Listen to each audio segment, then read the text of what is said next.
जय श्री सद्गुरु देवाय नमः। जय श्री गणपति देवाय नमः। ओम क्रीं कालिकाय नमः। श्री कालिका पुराण अध्याय 76। बेताल भैरव सिद्धि लाभ। श्री भगवान बोले, मंत्र शुद्धि का विचार करके ही उत्तम मंत्र ग्रहण करना चाहिए। इस विषय में अक्षर भेद से मंत्र सिद्ध, सुसिद्ध, साध्य और श्रव 4 प्रकार के कहे गए हैं। हे भैरव, वैष्णवी तंत्र के अंतर्गत मुख्य वर्णों का जो वर्ण क्रम मेरे द्वारा पहले बताया गया वही शाश्वत है। पहले उसे जानकर चक्रों के विषय में मुझसे सुनो। जो पहले महामंत्र बताया गया है उसके अक्षर ही मूलभूत वर्ण हैं। उन्हीं से अन्य को विकसित करें। आ, का, चा, टा, ता, पा, या ये अक्षर वर्णों के वर्गों के आदि अक्षर कहे गए हैं जो वैष्णवी तंत्र के में मूलभूत रूप में वर्णित है। आ, ई, उ, री, ली ये मूल स्वर आ दीर्घ और दीर्घ दोनों ही प्रकार के होते हैं।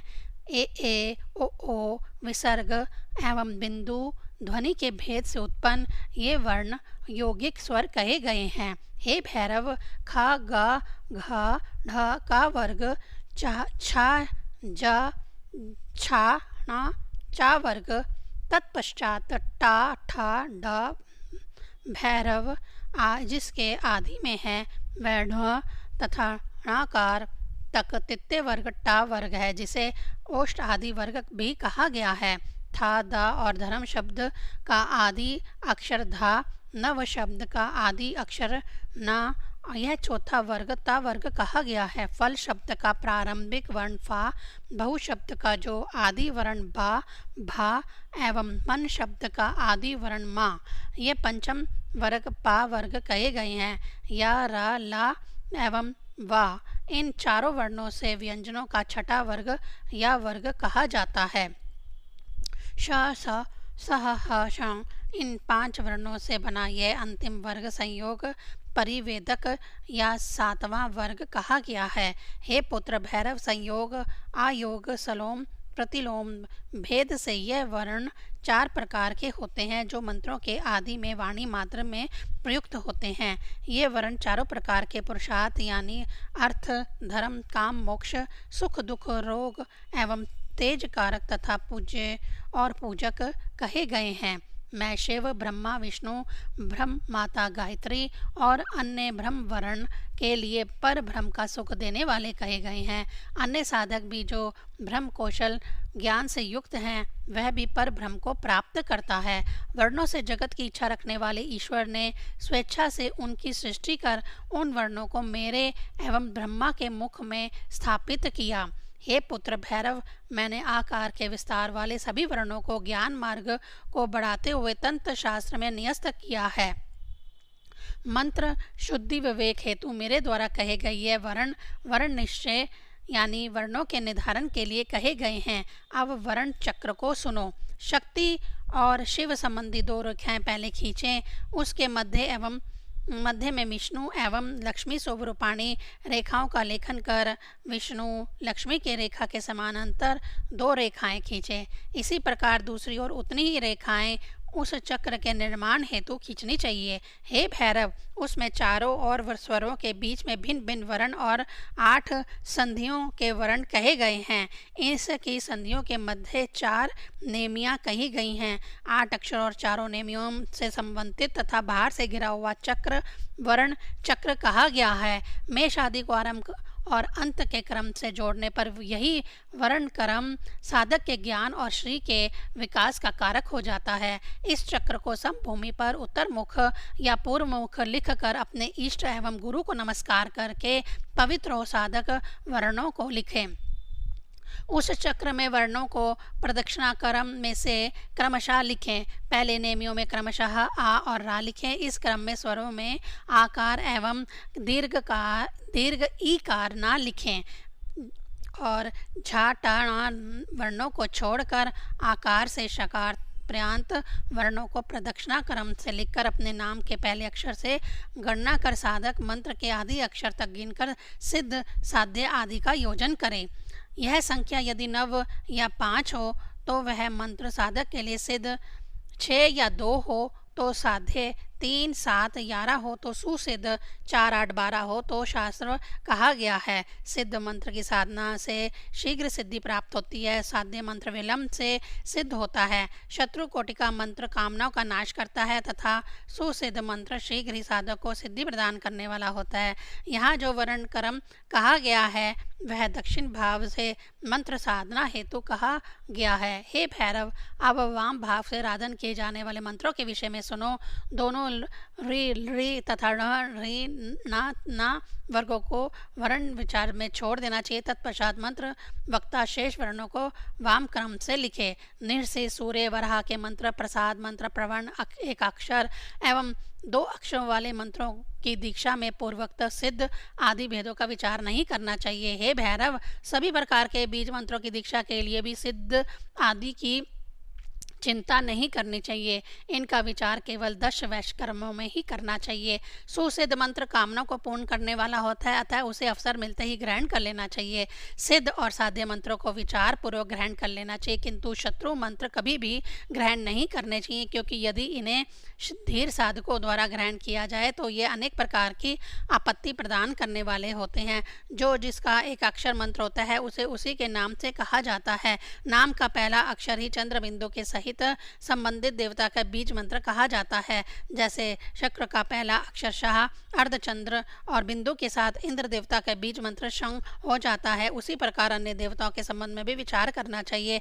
जो पहले नहीं बताया गया वह यह है कि मंत्रोद्धार में सब जगह बाद वालों का पहले प्रयोग करना चाहिए और पहले का बाद में उपयोग करें। जब वैष्णवी के 16,000 मंत्रों का चक्र विचार करना हो तो 16 आरों का चक्र निर्माण कर विचार करना चाहिए। यदि त्रिपुरा के 20,000 मंत्रों का विचार करना हो तो विद्वान साधक द्वारा सदैव 32 आरों का चक्र बनाना चाहिए।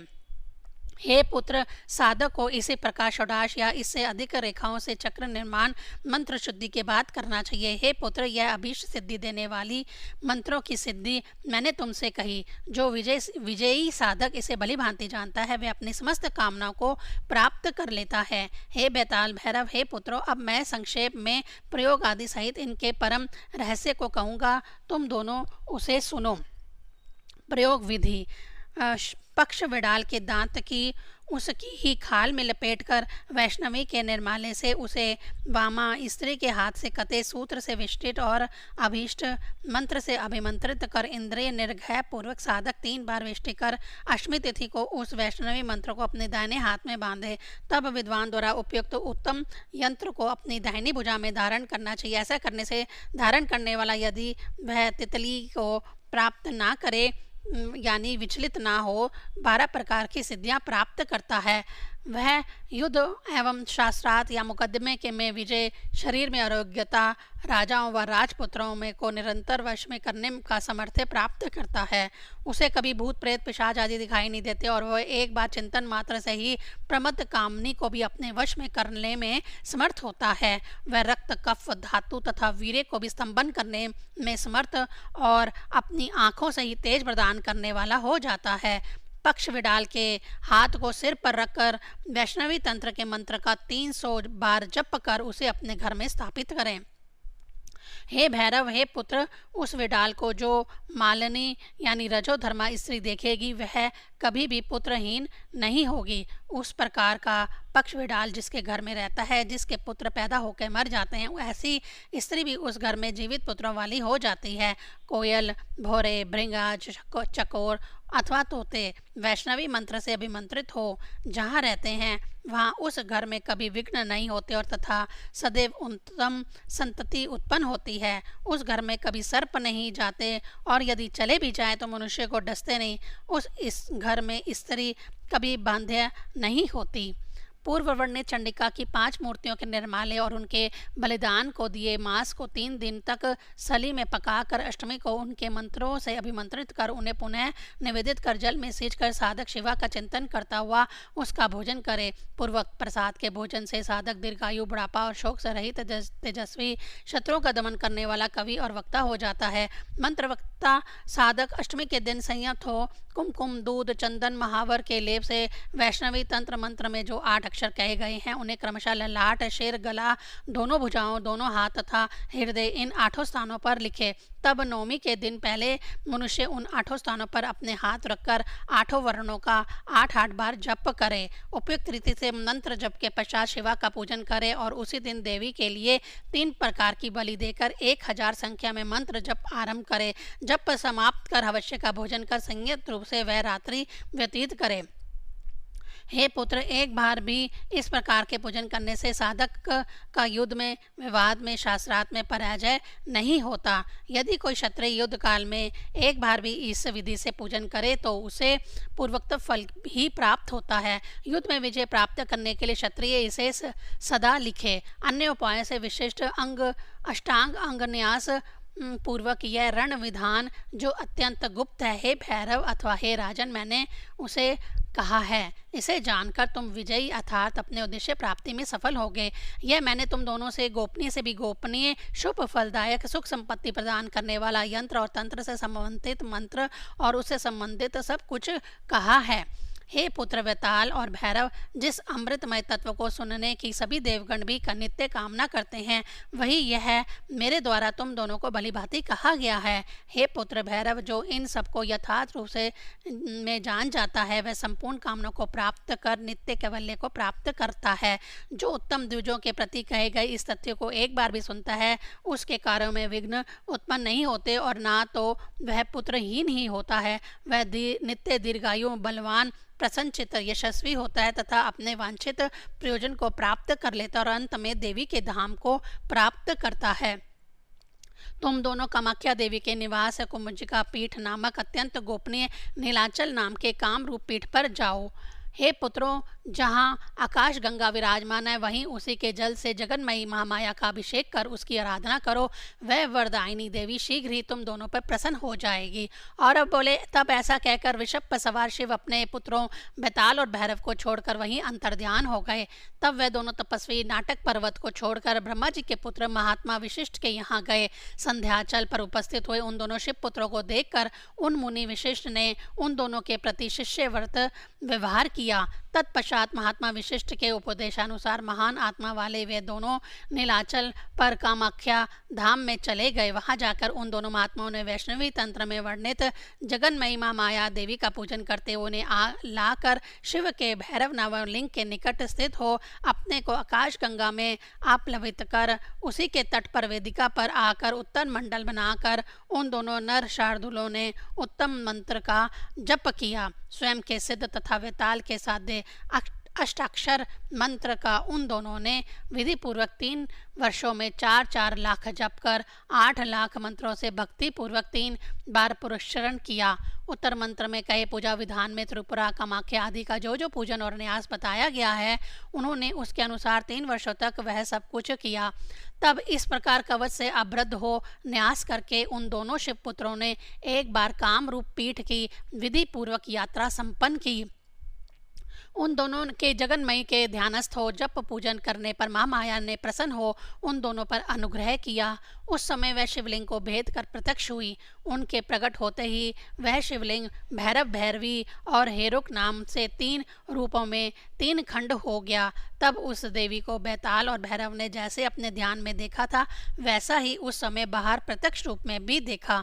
उन सभी प्रकार के से सुंदर अंगों वाली, पुष्ट और ऊंचे स्तनों वाली, वरद अभय मुद्राओं तथा हाथों में सिद्ध सूत्र, तलवार एवं पाश धारण करने वाली, लाल कमल के समान आभा वाली, श्वेत प्रेत के आसन पर स्थित भगवती को देखकर अपने नेत्रों को बंद कर वे दोनों बेताल और भैरव महामाया रक्षा कीजिए, महामाया रक्षा कीजिए ऐसा बारंबार कहने लगे। तब अपने तेज से अभिभूत हुए उन दोनों का वैष्णवी देवी ने अपने वरद हस्त के अगले भाग से स्पर्श किया। तब वैष्णवी के तेज से आप्यायित और देवी द्वारा स्पर्श किए गए वे दोनों मनुष्य तत्व को छोड़कर देवत्व प्राप्त किए। उस समय देवरूप होकर उन दोनों ने अपनी निर्मलता तथा स्तुति से शिवा, महामाया, जगत स्वरूपा उन देवी की स्तुति की।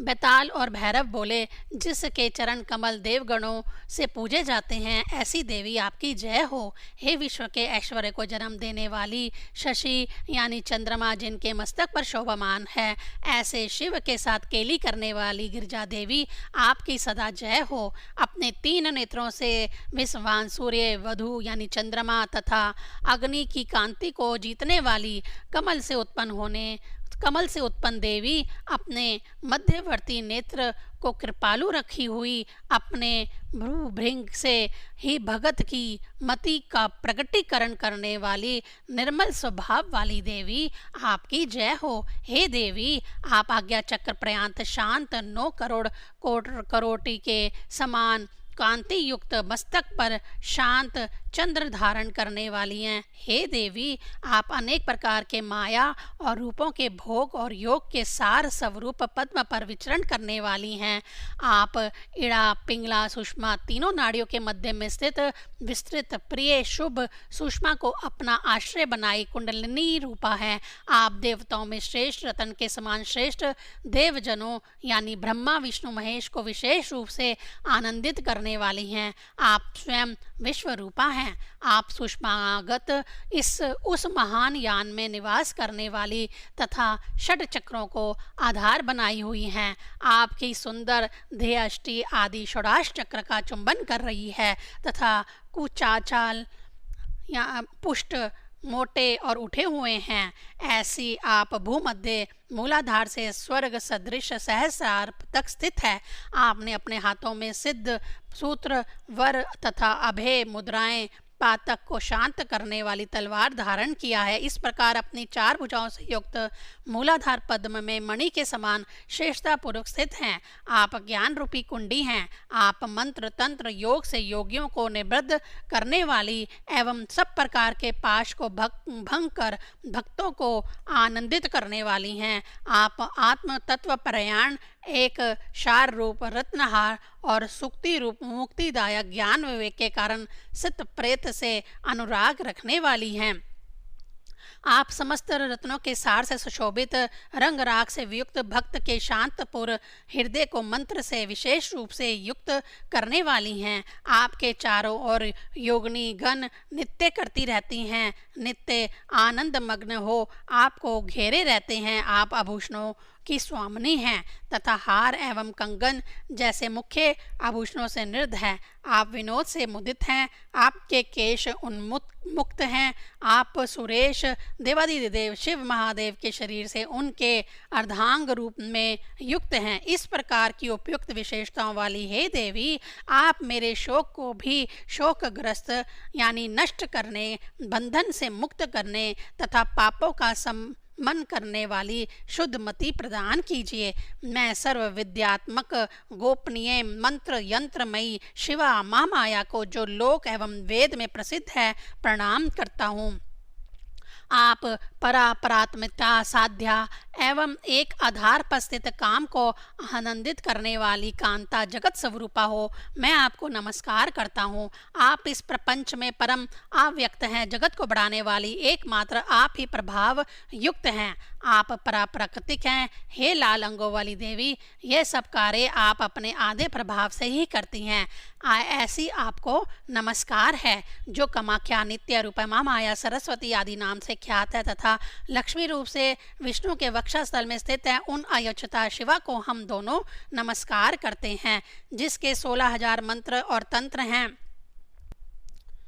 ऐसी हे मंत्र तंत्र वाली मेरी माँ पार्वती, आपको नमस्कार है। तब इस प्रकार से उन दोनों के द्वारा स्तुति किए जाने पर वह महामाया जगत जननी प्रसन्नता पूर्वक उनसे बोली, तुम दोनों मुझसे वर मांगो।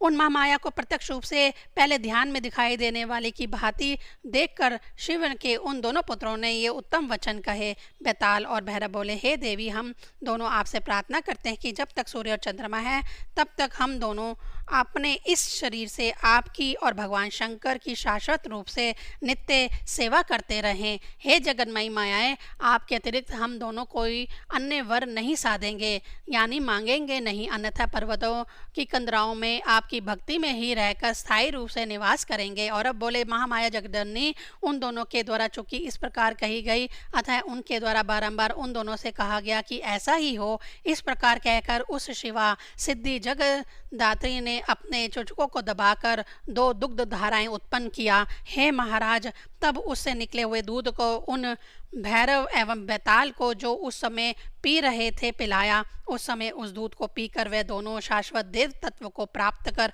अजर अमर महातेजस्वी एवं शुभ स्वरूप वाले हो गए। अपने अमृतमय उस दूध को पीकर अमृत पान के कारण महाबलशाली हुए। उन दोनों से उन वैष्णवी देवी ने कहा। वैष्णवी बोली, हे पुत्रों, तुम दोनों देवों के देव महादेव के गणों के स्वामी हो और नंदी की भांति नित्य उनके निकट द्वार देश में स्थित रहो। और अब बोले, ऐसा कहकर महामाया जगन्मयी योगिनी गणों के सहित भगवान शिव की सहमति से वहीं अंतर्निहित हो गई। उन देवी के अंतर्निहित हो जाने पर बैताल और भैरव अत्यंत प्रेममय, प्रसन्न और कृतकृत्य हो गए। इसके बाद अपने दोनों पुत्रों बैताल और भैरव के अत्यधिक सभाजन के लिए देवगणों और प्रमथ गणों के सहित भगवान शिव स्वयं वहां आ पहुंचे। तब उस नील नामक पर्वत पर उन दोनों के पास पहुंचकर महादेव ने उन्हें संपूर्ण पीठों का स्थान भेद के अनुसार दर्शन कराया। उन्होंने उन्हें कामाख्या की मनोभव गुहा दिखाया। तत्पश्चात अपनी कामाख्या गुफा एवं अपना स्थान छत्र छाया छत्र भी दिखाया। उन्होंने अपनी ईशान आदि पंचमूर्तियों के संस्थान को भी दिखाया तथा देव स्वरूप समस्त कामरूप पीठ का भी उन्हें दर्शन कराया। उन्होंने क्रमशः प्रत्येक स्थान को उन्हें दिखाया। इस क्रम में उन्होंने सर्वप्रथम सदा कल्याण करने वाली वास्तविक गंगा स्वरूप दक्षिण सागर को अकेले जाने वाली पवित्र जल से युक्त शुद्ध करतोया नाम वाली नदी को दिखाया। श्री कालिका पुराण में बैताल भैरव सिद्धि लाभ नामक 76वां अध्याय संपूर्ण हुआ। ओम क्रीं कालिकाये नमः।